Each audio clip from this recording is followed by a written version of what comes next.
Missile जैसे ही मोदी जी के car के पास में आती है अचानक से अपनी डायरेक्शन बदल देती है। ऐसा लगता है मिसाइल कंफ्यूज हो गई है। आखिर ऐसा क्यों हुआ? आज मैं 3D एनिमेशन से दिखाऊंगा एक ऐसा खतरनाक सिक्योरिटी कंपैरिजन जिसमें एक तरफ है इंडिया के सबसे अमीर आदमी मुकेश अंबानी और दूसरी तरफ है इंडिया के प्राइम मिनिस्टर नरेंद्र मोदी, जिनकी महीने की सैलरी लगभग 1,60,000 रुपए है। वहीं मुकेश अंबानी 1,60,000 रुपए 4 से 5 सेकंड के अंदर ही कमा लेते हैं। मुकेश अंबानी के पास है मर्सिडीज बेंज S680 गार्ड, जो कि एक 10 करोड़ की कार है, और उसके सामने खड़ी है मोदी जी की car Mercedes Maybach S650 guard, जो कि एक 12 करोड़ की कार है। दोनों ही गाड़ियां बुलेट प्रूफ, ब्लास्ट प्रूफ और हाई लेवल के आर्मर्ड प्रोटेक्शन के साथ में आती हैं। ये गाड़ियां कितनी सेफ हैं, इसकी टेस्टिंग करने के लिए हमारे पास 3 वेपन है। सबसे पहले AK-47, उसके बाद में एक RPG लॉन्चर और तीसरा सबसे खतरनाक FGM-148 जेवलिन मिसाइल, जो कि बड़े बड़े टैंकों के पर खच्चे उड़ा देती है। अब इन तीनों वेपन्स की जब गाड़ियों पर टेस्टिंग होगी तो गाड़ियों का क्या हाल होगा, उसमें बैठे लोग कितने सेफ रहेंगे। टेररिस्ट ने अपना टारगेट सेट किया और उसने AK-47 सबसे पहले मुकेश अंबानी के गाड़ी पर चलाई। गोली जैसे ही कार के कांच से टकराई वो सीधे जमीन पर गिर गई।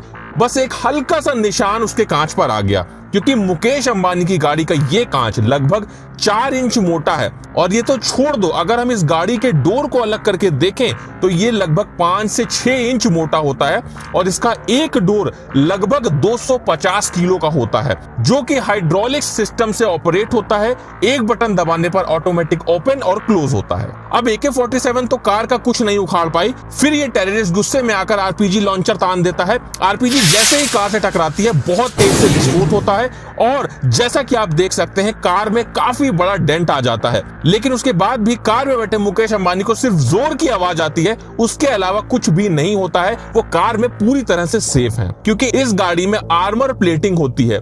अगर गाड़ी के ऊपर के हिस्से को हटा दिया जाए तो ये जो हिस्सा होता है ये लगभग 5 से 6 इंच मोटा होता है।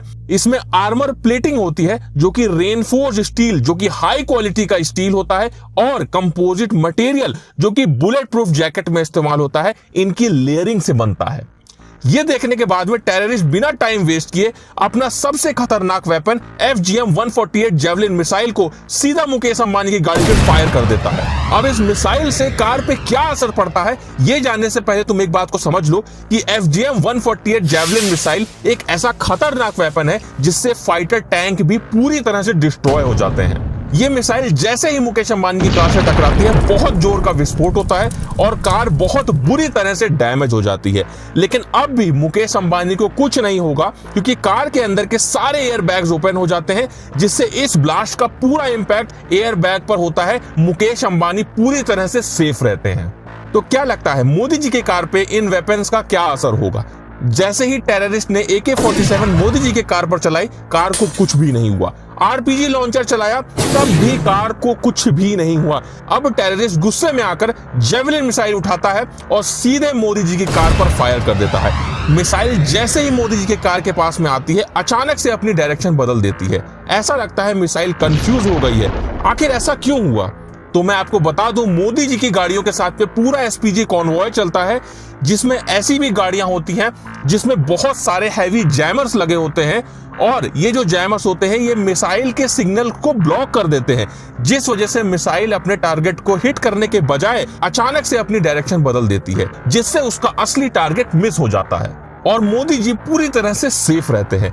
दोनों की सिक्योरिटी पर काफी खर्चा होता है। अगर पर डे की बात करें तो मोदी जी की सिक्योरिटी में लगभग 1.5 करोड़ रुपए पर डे लगता है, और वहीं मुकेश अंबानी की सिक्योरिटी में रिपोर्टेडली लगभग 50,000 का खर्चा होता है। लेकिन हमारी रिसर्च में ये नंबर कहीं ज्यादा है, जो कि लगभग 1.5 लाख रुपए पर डे है। आखिरकार ये 3D इंफॉर्मेटिव वीडियो आपको कैसा लगा? अगर आप और भी किसी टॉपिक पर वीडियो चाहते हैं तो कमेंट करके जरूर बताइएगा। और अगर अभी तक आपने ये वाला 3D वीडियो नहीं देखा तो इसे जल्दी से देख लो।